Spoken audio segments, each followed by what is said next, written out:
রমজানের ইবাদতের মোক্ষম সময় হলো শেষের 10 দিন।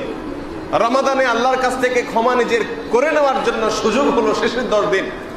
আমরা শেষের 10 দিন আসলে মার্কেটে চলে যাই, আমরা শেষের 10 দিন আসলে ঈদের জন্য আমরা ঝাঁপিয়ে পড়ি। মনে রাখবেন, ঈদ রোজাদারের জন্য, ঈদের জন্য রোজাদার নয়।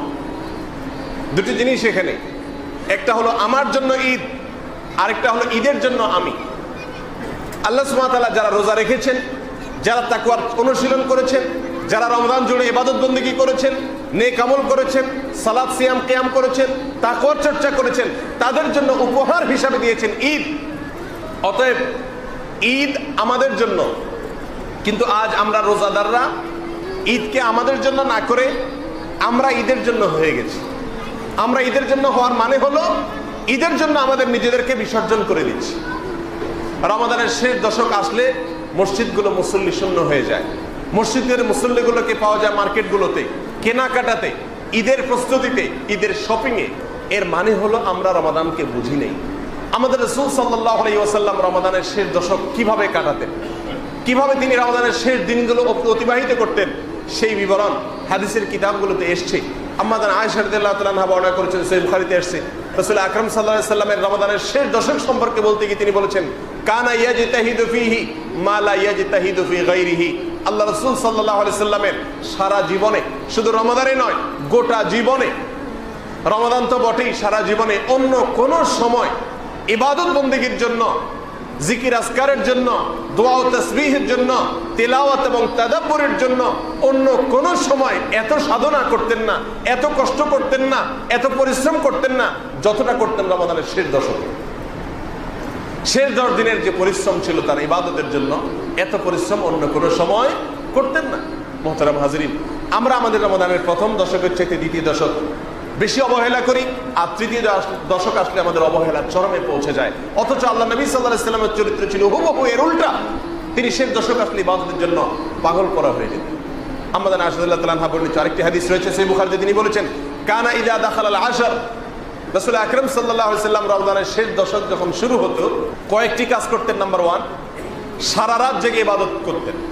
আমরা জানি আল্লাহ সুবহানাহু ওয়া তাআলা কোরআনে কারীমে তার রাসূলকে বলেছেন, কুমিল লাইলা ইল্লা কালিলা, আপনি রাতে দাঁড়িয়ে ইবাদত করুন, তবে কিছু সময় নিজের ঘুমের জন্য রাখুন, বিশ্রামের জন্য কিছু সময় আপনি রিজার্ভ রাখুন। একেবারে সারা রাত জেগে ইবাদত করবেন না। আল্লাহ নবী আলাইহিস সালাম সেজন্য বছরের অন্য কোন সময় সারা রাত জেগে ইবাদত করতেন না। কিছু সময় শরীরের হক আদায় করতেন, ঘুমোতেন, বিশ্রাম করতেন, আর বাকি সময় ইবাদত করতেন। বাট রমাদানের শেষ দিনগুলো যখন আসতো, আম্মা জান আয়েশা বলেছেন, কানা ইযা দাখালাল আশর আহইয়া লাইলা, আল্লাহ নবী সাল্লাল্লাহু আলাইহি ওয়াসাল্লাম রমজানের শেষ 10 দিন আসলে রাত জেগে থাকতেন, এক ফোঁটা ঘুম রাতে যেতেন না, বালিশ থেকে নিজেকে দূরে রাখতেন রমজানের শেষ 10টি রাত। নাম্বার 2, ওয়াইকাযা আহলা, তার দ্বিতীয় আমল ছিল পরিবারের লোকদেরকে ঘুম থেকে ডেকে তুলতেন। পরিবারের লোকদেরকে ঘুমোতে দিতেন না, কারণ কোন সুপার শপে, কোন মার্কেটে যদি অফার দেওয়া হয় যে যে যে ট্রলি নিয়ে ঢুকতে পারবে, একজনে একটা ট্রলি বোঝাই করে মাল নিয়ে বের হতে পারবে, ট্রলি বোঝাই মাল যাই হবে এর জন্য কোনো পেমেন্ট তাকে করতে হবে না, এই অফার যদি কোনো মার্কেটে দেওয়া হয়, আর আপনার আশেপাশে আপনার পরিবারের সব সদস্য থাকে, আপনি সেই মার্কেটের সামনে দিয়ে যান, আপনি নিশ্চয়ই একা একা সে মার্কেটে ট্রলি নিয়ে প্রবেশ করবেন না, বরং আপনি আপনার পরিবারের প্রত্যেক প্রাপ্তবয়স্ক সদস্যকে উদ্বুদ্ধ করবেন, ঝাঁপিয়ে পড়ো, জলদি ধরো, নিজে একটা ধরবেন, তাদেরকে আরেকটা ধরাবেন, এবং দ্রুত ঢুকে পড়বেন ট্রলি ভর্তি মাল অফার নিয়ে বের হওয়ার জন্য। সম্মানিত উপস্থিতি, দুনিয়াটা আমরা খুব ভালো বুঝি, কিন্তু আখিরাত বুঝি না। আল্লাহ রাসূল সাল্লাল্লাহু আলাইহি ওয়াসাল্লাম রমাদানের শেষ দশক আসলে নিজে একা রাত জেগে ইবাদত করতেন না। ওয়াইকাযা আহলা, পরিবারের লোকদেরকে ডেকে তুলতেন। এত বিশাল অফার চলছে, এটা ঘুমের দশক না, ও কপাল পোড়া, সারা বছর ঘুমানোর সুযোগ আছে, অন্য রাত আর এ রাত সমান নয়।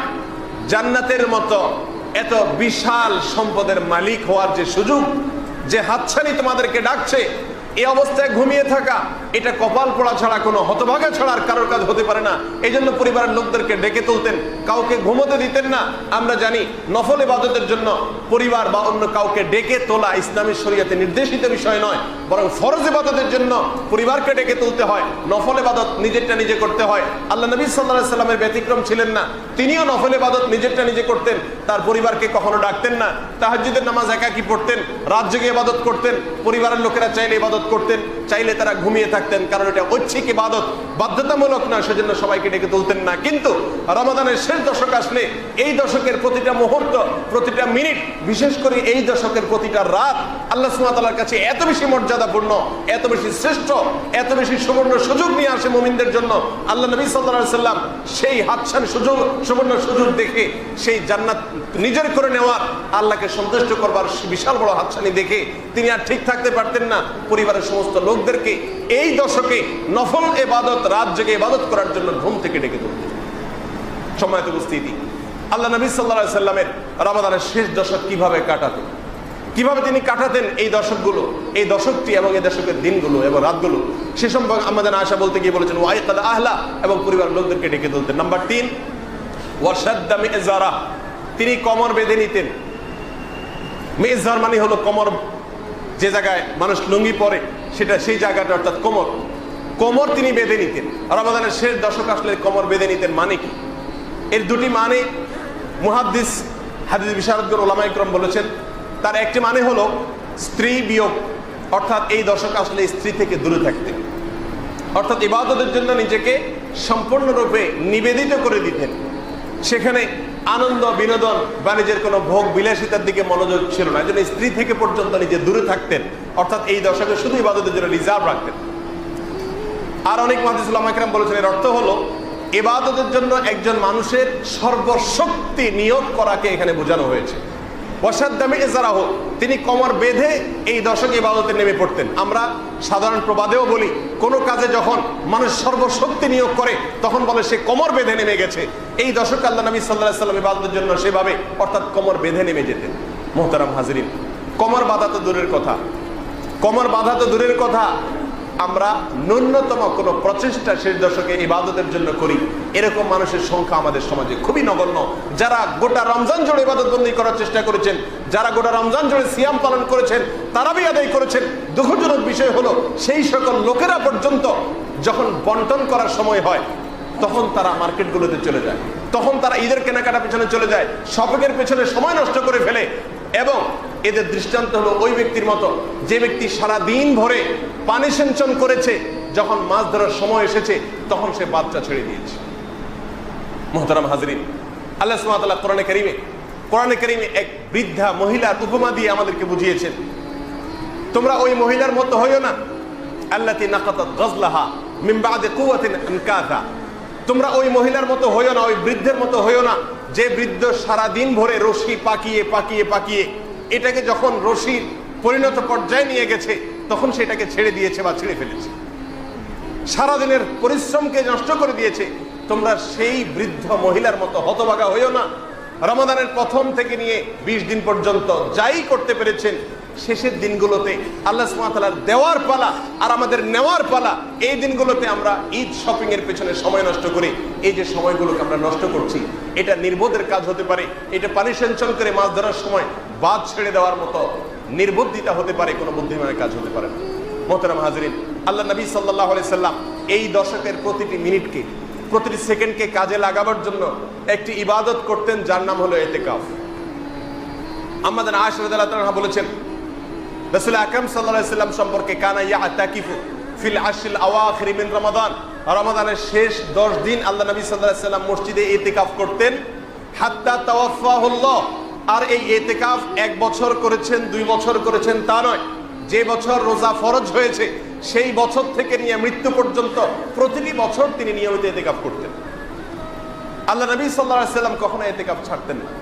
আবু হুরায়রা রাদিয়াল্লাহু তাআলা বর্ণিত আরেকটি হাদিস রয়েছে, সেই হাদিসে আসছে নবী রাসূলুল্লাহ সাল্লাল্লাহু আলাইহি ওয়াসাল্লাম প্রতি বছর রমজানে 10 দিন, শেষ 10 দিন ইতিকাফ করতেন, আর তার জীবনের শেষ বছর এসে 20 দিন ইতিকাফ করেছিলেন।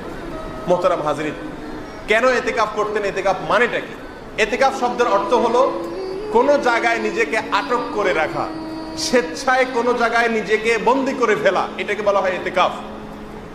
রমজানের শেষ দশকে একজন কল্যাণ পথের পথযাত্রী, জান্নাতের জন্য একজন মরিয়া হয়ে হন্যে হয়ে জান্নাত সন্ধান করছে, এরকম একজন লোক যিনি রমজানের প্রথম এবং দ্বিতীয় দশক ইবাদত বন্দিগি করে পরিতৃপ্ত নন, নিজের ইবাদতে তিনি সন্তুষ্ট নন, তিনি রমাদানের শেষ দশক কাঁথা বালিশ নিয়ে আল্লাহর চৌকাঠে এসে, আল্লাহর দুয়ারে এসে পড়ে যাওয়ার নাম হলো ইতিকাফ।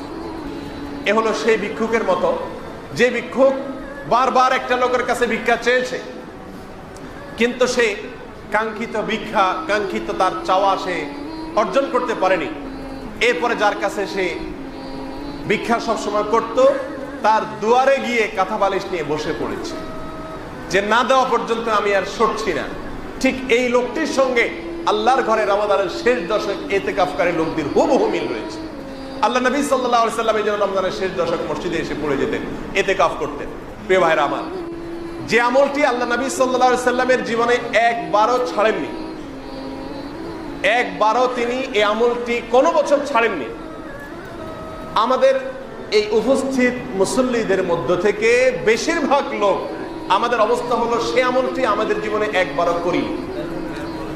যে আমলটি আল্লাহ নবী সাল্লাল্লাহু আলাইহি সাল্লামের জীবনে একবারও ছাড়েননি, সে আমলটি আমার জীবনে একবারও আমি করিনি। চরম শত্রুর সঙ্গে পর্যন্ত এ ধরনের বিরোধ, এ ধরনের বৈপরীত্য, এ ধরনের কাজের ক্ষেত্রে সম্পূর্ণ বিপরীত মেরুতে অবস্থান করা, এটা চরম শত্রুর সঙ্গে পর্যন্ত হয় না।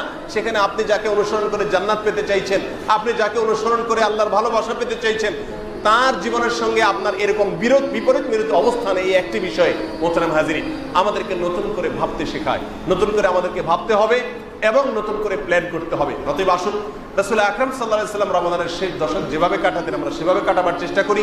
তার রমজান কাটাবার, শেষ দশক কাটাবার প্রথম যে চিত্র ছিল সেটা ছিল যে তিনি এই দশক এলে যেভাবে ইবাদত বন্দি করতেন, যত বেশি সাধনা করতেন, যত বেশি তেলাওয়াত করতেন, যত বেশি তাসবিহ করতেন, যত বেশি দোয়া করতেন, যত বেশি সেজদা করতেন, যত বেশি কান্নাকাটি করতেন, জীবনে অন্য কোনো সময় এতটা করতেন না।